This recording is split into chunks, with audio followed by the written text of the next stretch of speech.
here to talk about fashion with a purpose. Our three panellists will first introduce themselves after I've introduced the Young Society of Philanthropists and how this came about. The Young Society...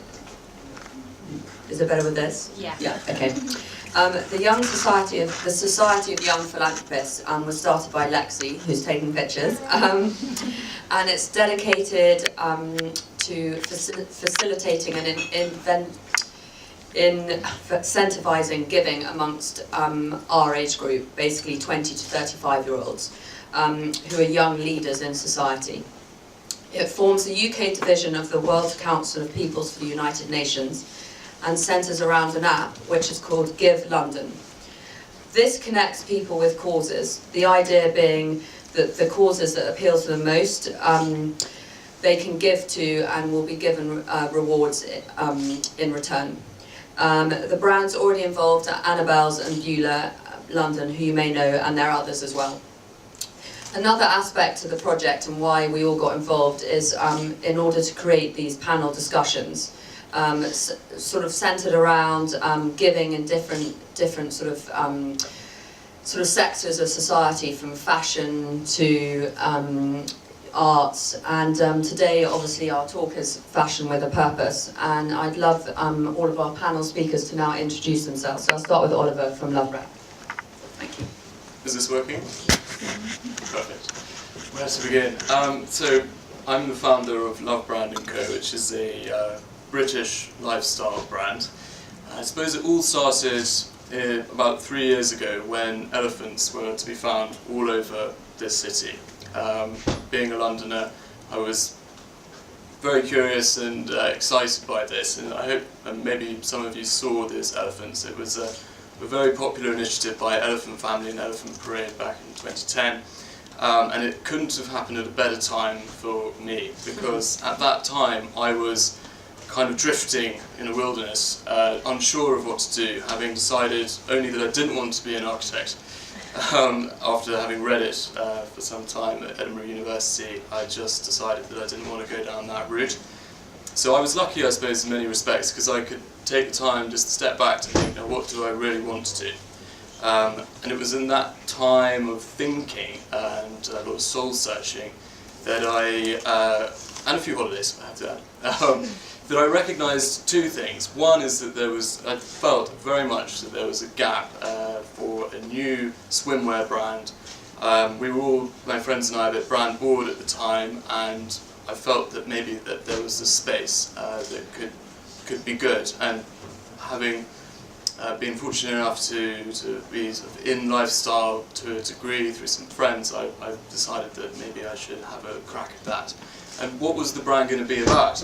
I knew what I wanted it to be, a luxury label, predominantly a swimwear label, but I wanted it to be more than that, and it was going back to that amazing exhibition of elephants in London that I was inspired to think back to my childhood. And my father was brought up in South Africa, and I was lucky enough to have a lot of time spent in South Africa, and I appreciated the wildlife like I'm sure some of you have been to Africa or Asia and experienced these pockets of the natural world, and it really changed me, and I remember it so fondly as a child. And when I learnt through that campaign by Elephant Family that in 10 years or less that elephants might no longer be roaming the wild, and they would be only in zoos, if that, and so they were, the species was on the brink of extinction.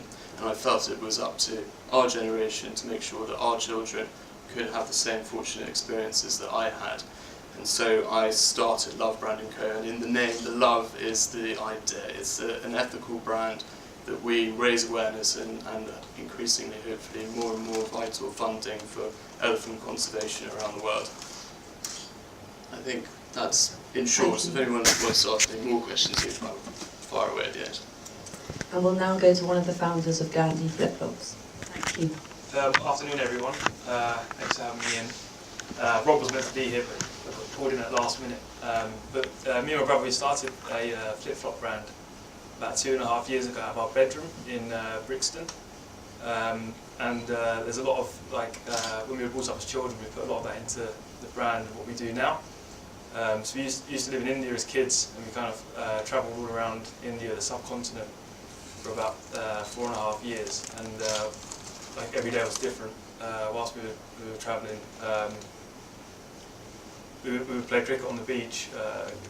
We went to school for like 6 months, some really cool Indian school, and yeah, we kind of travelled around, going to markets, doing loads of volunteering work in slums.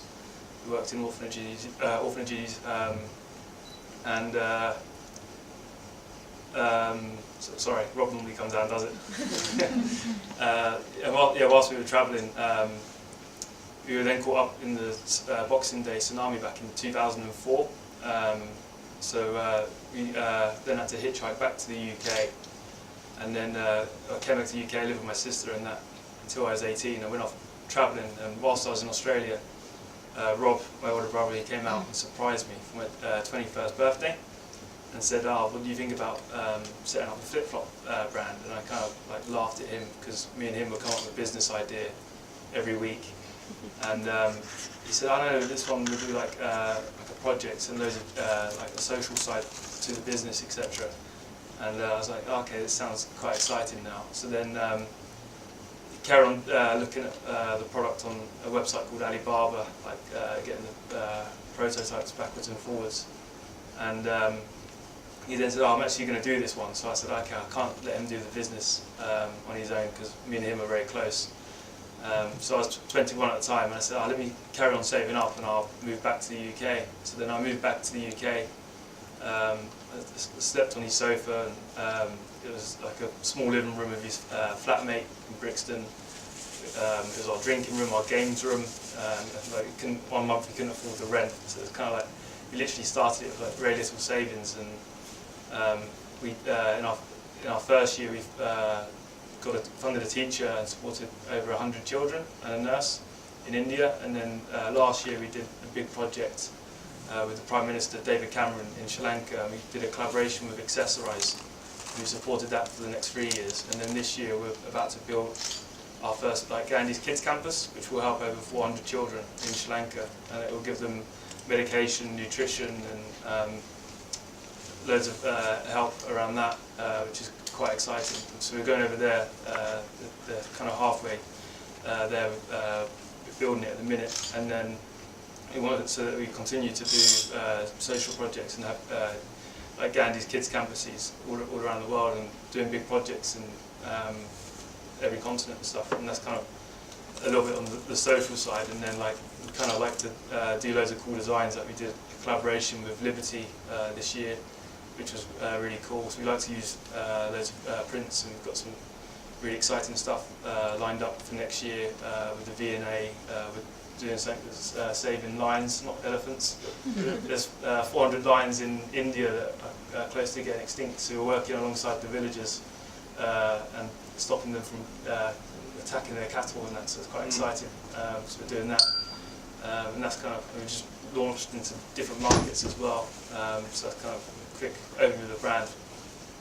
Thanks. Now from North Circular. Really tough out. Yeah. Amazing work. But what we do is we make knitwear, which is all about the local production. So back in 2009 we launched a company which is all handmade by grandmothers. So we take the best of local yarns, so alpaca and wool, we spin and dye it here, and then it all goes to grandmothers who in their homes they knit the products, and then we sell them onto the fashion market. And it kind of was all launched back when we heard that the wool industry was kind of on its knees. People were burning the yarns because they were kind of worthless, because overseas imports had kind of become much more important to the production here, and people were either making abroad or importing fabrics from abroad to make here. So we were like looking at a way that we could find make that fabric that we have here really important again, and also to kind of take the skills of grandmothers. Myself and Lily Cole, who started the brand, we both have grandmothers who are amazing knitters, but we kind of come up with these lime green sweaters that really weren't in at the time. And so it's like, how do we kind of marry these two ideas? And so we kind of created the North Circular as a way to bring those skills that people have into fashion, and to make sure that the fabrics that we have in a closed circle of production can become really important. But also so that natural fibres could be really put at the forefront. So that for us, that was very important to create what we think of as a cradle-to-cradle kind of product. So, you know, at the end of the product's life, you can chop it up and put it on your compost heap, or you could unravel it and reknit it to a new product. And so kind of looking at ways that from the beginning, the product could be kind of a whole circle. So it kind of brought into the community, but then it also brought in the kind of nature aspects. So that was kind of the beginnings of the North Circular. And then the end product we sell to sort of high-end retail stores and fashion stores and going to Vogue. And so it's kind of creating a very old-fashioned method and sort of turning it into a sort of forward-thinking fashion company. So it's very much about marrying the old and the new for us. Thank you very much. So moving on to the first sort of question or discussion point for the panel. At the moment, there is a limited amount of fashion brands who are linked to philanthropy, or I suppose make giving fashionable. You guys are obviously at the forefront of it, which is brilliant. And obviously, I don't know if anyone saw FT How to Spend It this weekend. There was a huge Save the Children article, an auction, and it also mentioned which luxury brands support charities and which charities. But I don't think there were more than 20 on there, and so there's still a sort of lack of awareness among fashion brands to realise that they can really do some good with very little manpower or very little work. Would you like to discuss what you think, what your views are on why it's there is a slow response to that, and how we can create more of a vibe? The thing is that brands obviously are in the capitalist system, and they all have to look at ways to make money. So I think the important thing is for the brands to all find a way that the capitalism that they, you know, the profit and everything they're looking for is aligned with the good that they can do. So, for example, your company does the Flipflops, which are extra, so you're giving of what you do, so it kind of makes a lot of sense. So I think for those big companies to really find a way to analyse what it is that they're already doing and how that can become part of doing the good that they can do. Yeah.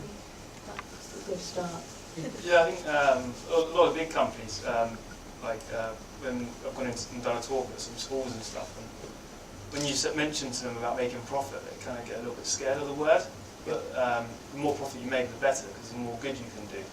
So I'm all for the big corporates and that, to make a profit, but to also do it with a purpose and make sure where they source it, the supply chain, and they can do stuff like we had it a couple of times last week. The office stayed behind and we worked on the foundation. So, you know, the companies could set a foundation up which doesn't cost anything, and it's good for staff morale as well. Like Alexander McQueen had Rob go in there and do a talk to all of their CSR guys about how they can improve it. So they are looking at it, and consumers as well are now looking at it. Yeah, so for me, it's sort of touching on those sort of 2 points there. I totally agree that,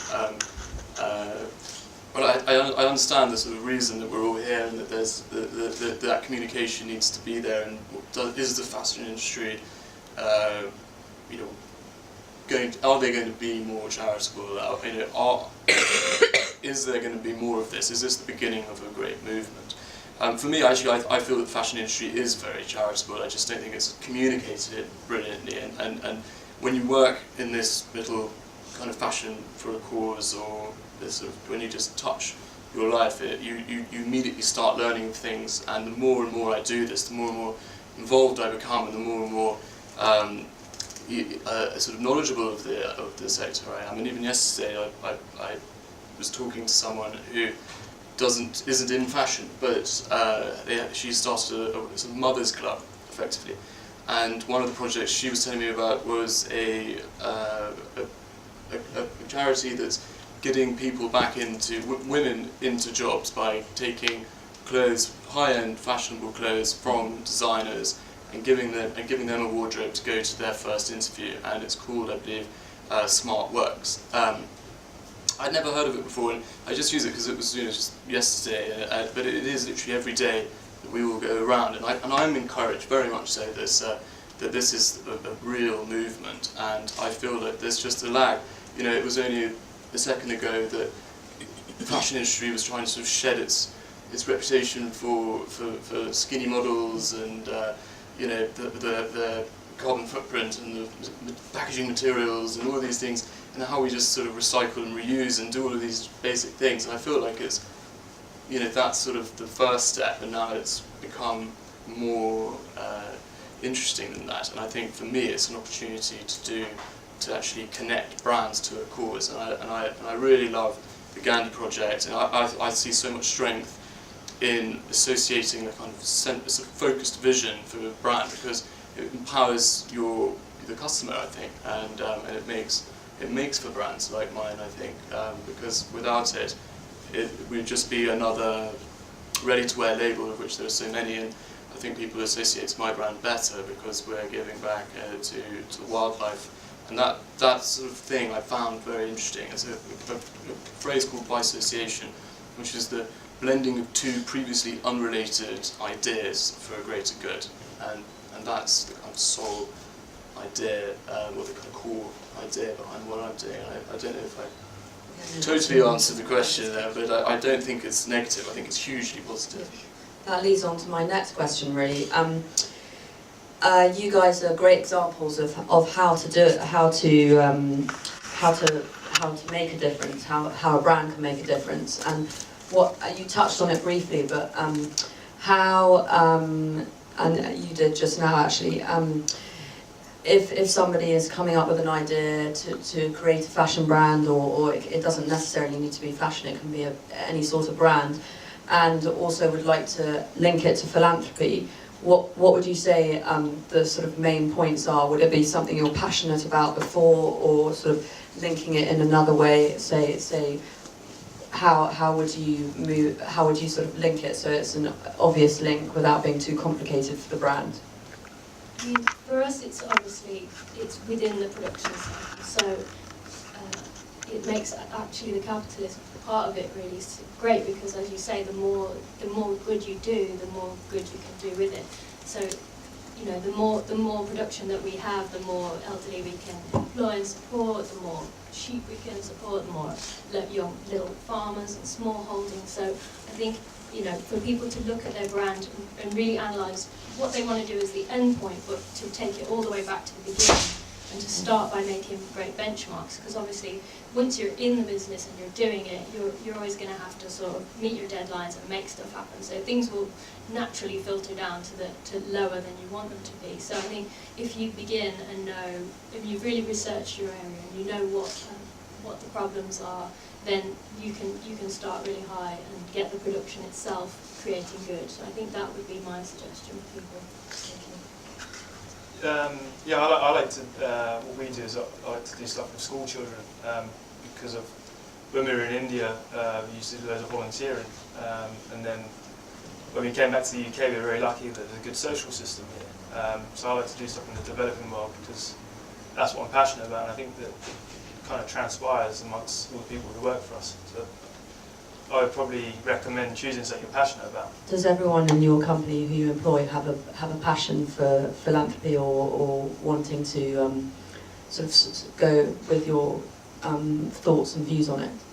Yeah, I think they do. Yeah, and it makes them work harder as well on the business side, because they're happy at work. The staff kind of love coming into work because it's like it doesn't feel like a job. It kind of feels like a family. Like we're going to get an office dog at the minute as well, it's quite funny, and we do a thing called Culture Club, so there's like a good culture, and then obviously the social side as well, and I just see the staff as like our family, if that makes sense. I think going back to this idea of advice that we may or may not be able to give to people starting a brand, I think the idea of having some structure in place where profits or in our case, revenue is shared with a charity or charities, is a really interesting one, because obviously startups by nature are usually lacking in funds, lacking in resources, and the idea to give what is essentially a business any of that core cash flow, the blood of the business away, is initially seemingly daft, quite frankly. But for me, it is possible, and I think the thing that I've learned from it is that we were going to start with a profit, but I felt that because we probably wouldn't become profitable for some time, that it would be more transparent to just say 5%, the figure that we chose, was workable, would be donated to the cause. And so as a consumer, you really understand what you're spending is going to the charity. And I think maybe I'd love more people to follow this model, but I haven't heard of anyone yet. But I think it is a feasible, workable model to build it in, and then you get charities that you support to work for you as well. Because as a startup, you don't have, no one knows about you, so your biggest problem is how you bring that to market. How do you get people to know what you're doing? And then if you associate with charities that you're very passionate about, and they suddenly realise that you are doing good for them without them even asking. In my case, I approached them and said, this is what I want to do. So they naturally want to sort of reciprocate that goodwill and tell their existing, in the case of some of my charities, they're 20, 30 years old, they've got great following, and immediately you've got a fan club before you even did anything. And I think that's something, on the business side that's quite interesting. And for them, I should imagine it's quite good because it's young blood coming in and making their charitable perhaps a bit more fashionable if they haven't been. Exactly, and I'm now working on committees and things for the charities. Very much the emphasis is on the next generation, and that in the case of us and wildlife projects and endangered species, it's just empowering us to be the generation to say, not on my watch. We're going to be. Put our hands in the air to say they're not going to go extinct in my lifetime, and then hopefully empower the next generation further. That's a kind of conservation angle that we have, and I think it works. I think that's a feeling that everyone seems to get, is that you begin going out there saying, I'm going to do good for this other person, but what actually happens is you end up doing good for yourself, improve, like the business itself improves. Before I started the Non-Circular, I was working with special needs, people gardening, and I thought I was going there to help them to learn. And it was actually very rewarding for me. I came out of it empowered and sort of really focused in what I wanted to do. And I think that's the same thing that happens within the business. You go into it being, I'm going to help those people and do this, and then it actually builds that good energy, and it comes all back to you and makes it stronger, really. As you say, everyone involved in the project feels good, the customer feels good, it kind of filters through as this positivity, which can be lacking in a lot of sort of fashion. It's a good motivational aspect. Yeah. Students have any questions? You mentioned the CSR, which is increasingly really important for companies, and it's all of your guys' stories are really inspirational, starting at the small kind of grassroots end. But how do you get bigger companies that have, the stakes are a lot higher, to get them to implement, to use these as examples, and they have real revenue that they can contribute and don't have the same challenges on a startup aspect, but it's just important to get them thinking in the same model? How do we get sort of bigger companies thinking along the same lines and implementing exactly these kind of strategies? I think you're right, like a big company can make obviously the big difference. But I think when they see a lot of small models starting to work, that's when it goes into the meetings. I get feedback from big companies that they discussed what we did, and even though you haven't quite met the revenue that they're at, it's the idea and the fact that it captures people's imagination, the fact that everyone wants to write about it, everyone wants to read about it, people do want to buy into it, and that the big companies get inspired. I guess that's part of it. And then I guess also we're like the road testers, so we're road testing 3 different kind of social business models, and so somebody has to try it. So then once the people can say, oh, that does actually work, and this is how they do it, then those big companies, I think, will take it on. So I think it's about sort of, even if your voice doesn't work, people will look at it as an idea and start to work it into their own plans, How successful was your brother at his talk at Alexander McQueen? Was there positive feedback from his? Yeah, really positive, yeah. So he does all the public speaking, so he's a lot better. That's why at the start I was like, nah, shit. But yeah, he goes out and talks to loads of companies. He's done talks at Facebook and all of them. But they like to use it because they can steal little bits that we do in the business and in our foundation. So they are looking at improving stuff, but some of them are like too big, so it's hard for them to do it. But some of them have big CSR teams as well, and they do put initiatives in. And they do loads of stuff for charity, but it's like us. You can't do everything. We would love to have projects and this going on, but you've got to focus on your flip-flops, the products and the designs, and growing it as well. So we try and do as much as we can. Any more questions? Well, can I just add to that? Like, just on the kind of CSR side, I feel personally that CSR had kind of quite a bad name for a while. I mean, it's been happening for forever, really. At the end of a very good year, you feel dreadful that you've made so much money, and you want to be charitable with some of the produce from a great financial year, and you kind of suddenly have to pick a project, and that's sort of retrofitting of charitable giving is what frustrates me, and I think that's why I did the complete antithesis to that. And before I'd even decided what I was going to design, I knew what it was going to represent. So maybe that is extreme, but I think there's some nice middle ground there where big companies could perhaps have a kind of direction, and I like that idea that we can associate something with something.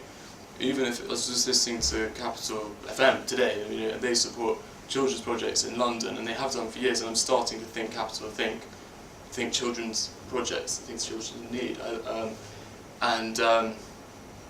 I feel that it's that kind of connection that people start consciously and subconsciously understanding as part. It doesn't matter if you're a bank or a fashion brand or an airline or whatever. It's good to have I feel like a CSR kind of umbrella or a theme, rather than doing a rhino project one day and doing HIV the next. You know what I mean?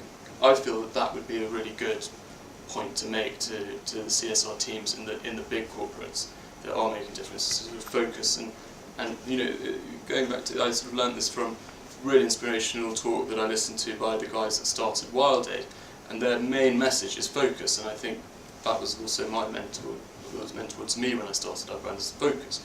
And Do you mean focus on one charity particularly? well, in my case it was focus on just doing one thing, because similar to you, I sort of was one of those guys with ideas every other day, kind of thinking things through, questioning everything about what I was doing day to day. But I mean, yeah, focus for me, I just feel focus is such a key word, and I think to focus CSR departments just over some prolonged period of time would be really good. And the Wild Aid guys, sorry to kind of go back to conservation again, but they made the point that these campaigns don't happen overnight. You need to go back, and they were trying to just take away shark finning from the Chinese culture, which has been there since ancient China, and it's really quite a serious, campaign, a very difficult thing to change social behaviour in a nation that big, but it's proving to work over 5 years of relentless campaigning on the same thing. And so I think that's that point, and then there's also the strength of just connecting with your audience, regardless of what you're doing, with a basic theme to your charitable giving. Thank you. The main thing I think for the big companies is actually to feel the people power. So if people go out and they put their money where their mouth is, and when like a big company does a charitable project or a project that's production lines really perfect, and they're really proud of it, and they present it to the public, people have to respond, and they have to buy it, and they have to be willing to part with an extra £1 or £2 to get involved in it. And I think support when people do it, because then they'll go back to the boardroom and say it works, and then they'll do it with everything that they do. So I think it's about people really looking at, do they need 10 things, or do they need one great thing that they buy that they know works and they trust it, and they support the projects that they believe in. I think that's every person becoming empowered that their small actions can make a difference. I think that's the key for big companies making change. Okay. Hi, I might just be a little bit controversial when I'm about to say it. I think sort of everything that you guys are doing, it sounds amazing, and I certainly support sort of these kind of ethical projects. But I wonder, sometimes can this sort of involvement of charities, especially in fashion, be a little bit of a marketing gimmick? Sort of, and if so, does that matter if you're raising money? I definitely have looked at some sort of brands, and I won't say names, and they sort of headline that they're very charitable, but actually when you look into it, they're not doing a huge amount, it's just a gimmick. And sort of Oliver, you touched on earlier saying, gosh, nobody would have heard about us if we weren't, well not nobody, but you said, the way that the relationship with the charity works, it gives you a certain level of publicity. And so I guess my question is, do you think that actually in some ways it can be a bad thing? Maybe not, but it's just lots of thoughts in one. The interesting thing is when you say you looked at it and you thought it was a gimmick, the interesting thing is that you did look at it and it brought your attention to it. And I think that can't be, can't be overlooked. The fact that it brought it into your consciousness, there's so much going on in life, and yet that company managed to bring your attention to that charity. So I think, in a way, even though maybe they aren't giving as much money as you think they are, or they're not doing as much as you think they should, you can give on different levels, and they were maybe giving media attention, which can be quite important for charities that are kind of getting their message lost in thousands of other charities trying to help all these other projects. So I think that it's kind of multifaceted. And in a way, celebrities standing at the front can kind of be misleading, because I think a lot of people, it's more their peers and stuff that influence them to do good.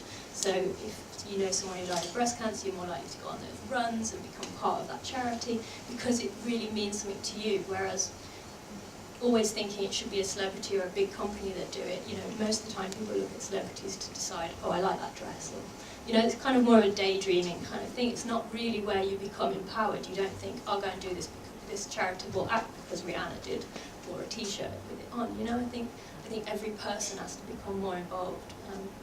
Sorry, I might be going off a piece there. Do you think your company's done better because you've had a charitable element involved in it, or do you not think it has? I mean, it would be impossible to divide the two, because although we do the sort of promotional aspects with charities, we do catwalks and donations and events.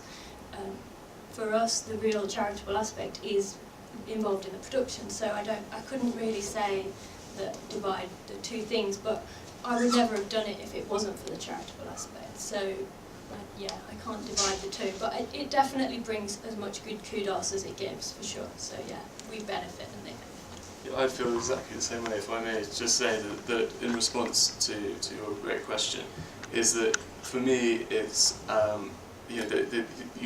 there will always be skeptics, and there will be brands that are just using charity as a way, as charitable giving has been a kind of a tax break for everyone for so many years. There are so many there's a poor, the worst sides to charity that are there, and they obviously are exploited by some and others. And I think it goes back to sort of depth of experience that you offer, and the things that you do as a brand, and how you communicate that to just make sure that that's properly communicated. And in my case, I do things until 10 o'clock in the evening at events. We host events in our store.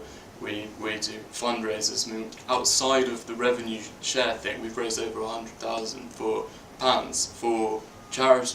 our charity partners, just by doing fundraisers, organising. We do these swims in the Hyde Park and get crazy people to race each other in Serpentine.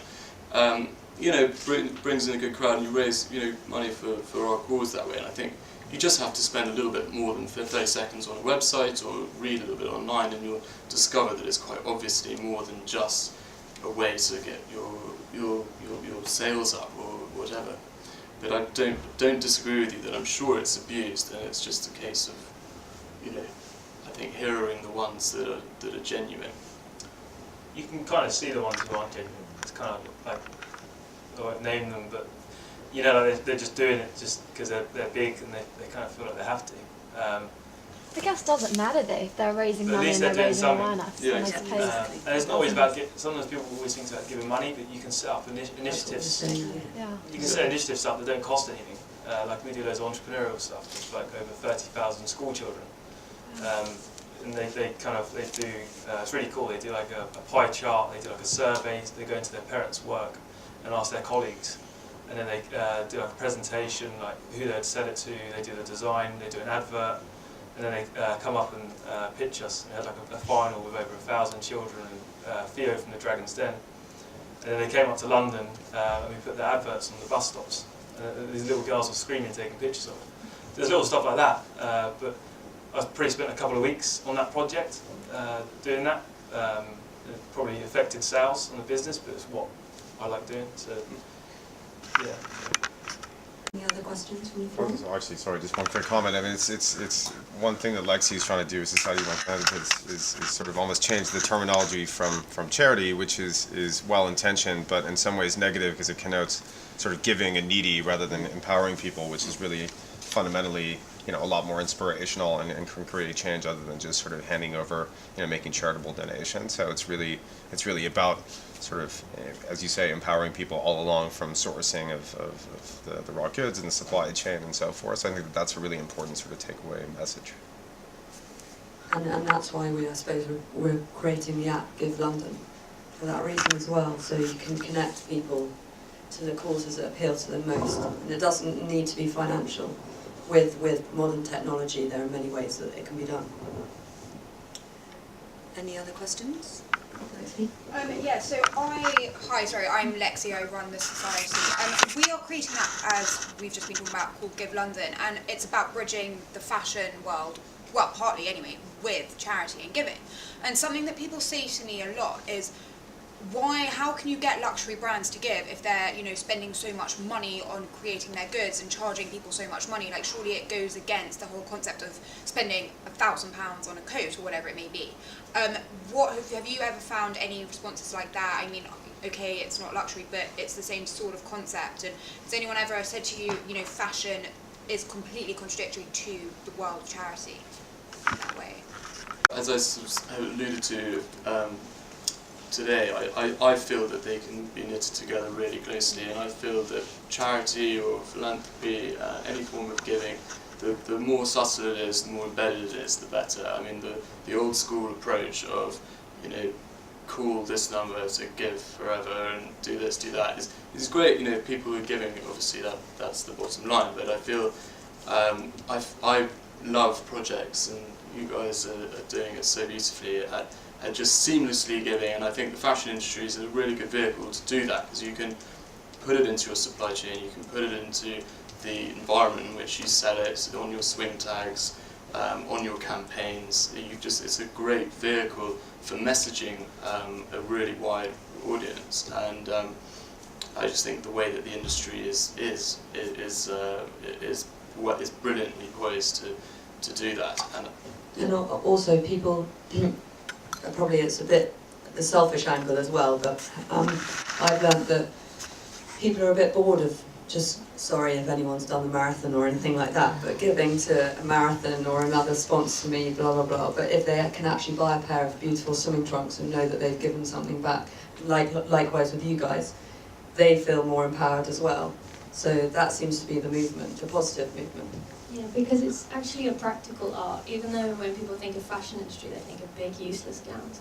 Actually, fashion is every single thing you're wearing in every part of your life, you know. So you need these artifacts. So it's as they become useful and they can give, then it can always do better, because you're not going to do without a pair of pants and socks. You know, you're always going to need them. So if they can then become giving within their production and within the end life and within the kind of price tag, then it's going to work for everybody.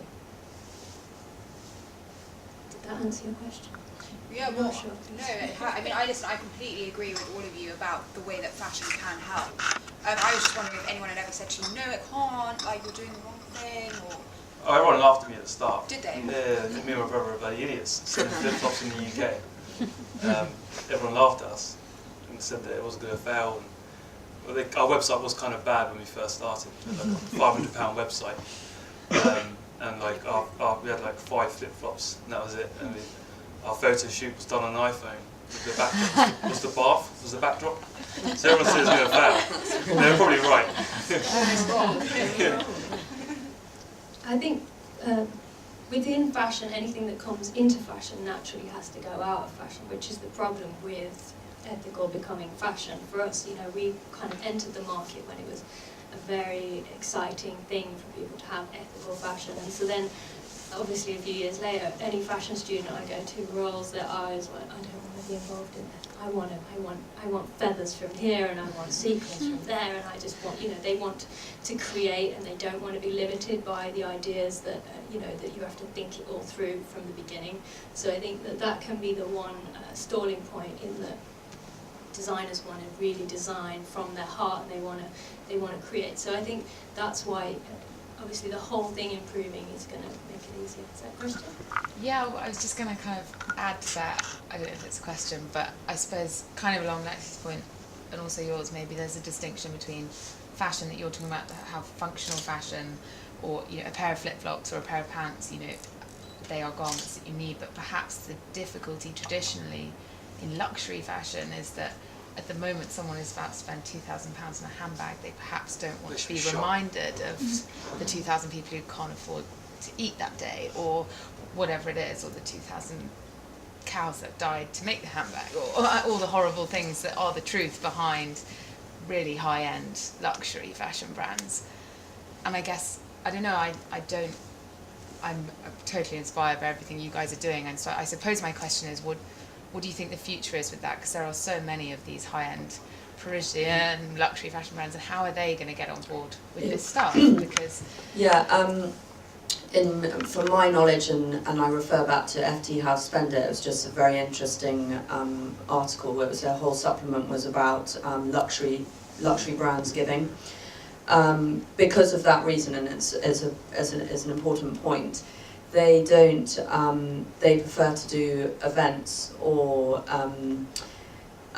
sort of concerts and things like that, and that's their way of giving at the moment. But you guys might have other ways that you I can probably inspire them. reckon it'll change in a few years. Yeah. I reckon. Social pressure. Yeah, and consumers as well. They want it to change. Exactly. And people get bored of stuff. I think social pressure is really the way that the luxury brands are going to respond. You know, when all the supermodels took their clothes off and said, "I'd rather go naked than wear fur," no luxury brand was putting fur in their collections. You know, especially not in England. It's so. Whereas now, Kate Moss goes out in a fur coat. Suddenly they'll go, "Oh, it's okay again," and everybody comes out in fur. So I think it's very much about that sort of trend-led social pressures. I know that companies like Mulberry make sure that their production lines are actually very clean, you know, and they make these amazing luxury bags, and they don't really shout about it, but, you know, you ask them a question, "Oh, do you do this kind of skin?" And they go, "No, we would never do that." You know, it's because they work into their production lines these kind of elements, because there is people want those luxury goods without the guilt, and I think there is a movement for that, but it's about people becoming aware of what goes into different elements so that they can know to make the right choice, you know, and the luxury brands are going to be desperately wanting to know what the right choice is ahead of time. You know, they're not going to want to put the kind of wrong product out and get shut down for it. So I think everyone becoming educated about what they stand for, what you really believe yourself, so that you can then educate your friends. That's the way it's going to become. All it takes is one big model or a couple of brands just to say, "Oh, we're going to do this," and then the others follow. It's quite funny. It is like you guys are implementing like a social and cultural change in your attitude towards fashion, and not just to fashion but in general, and implementing that kind of the philanthropy and the giving is something that I think a lot of consumers and a lot of not like us as normal people want to do, or aspire to do in our everyday lives. And I think it's about changing the mentality of us as a culture and as a society to, we shouldn't, you know, there should be something that's mapped in from the start from how we move forward. And obviously trying to implement that as a kind of social change is going to take a lot of time, but keep doing what you're doing. I'm really impressed. Well done. On that note, we might wrap up. So thank you very much to you guys for coming to listen, and thank you so much to you guys for taking the time to speak. It was really interesting, and congratulations on all your work.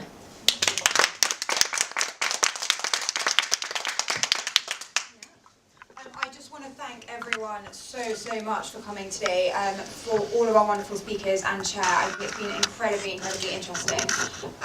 As I and Astrid and John alluded to, said, we are creating an app called Give London, which is about facilitating people giving, but also rewarding them for doing so. So basically it's a loyalty scheme. Instead of the more you spend, the more you get, the more you give, the more you get. And as a result, we're working a lot with the fashion industry. And it's really interesting to meet people and to hear people's ideas within that industry, because it is, a very widespread and powerful industry, and it's really interesting to hear how it can improve and the amazing things it's doing, such as these lovely people have just demonstrated. So thank you all for coming and for listening and for taking part, and I really hope you've enjoyed and learned as much as I have. We are also, on the fashion note, in the middle of hosting a fair in Soho and 2 Percy Street called the Secret Christmas Crochet. We have a load of great brands there, all selling and donating profits to charity. So if you are at a loose end stage, just go down, have a look and do some Christmas shopping. But thank you all so much for coming, and I hope you have a good day. Thank you, Lexi.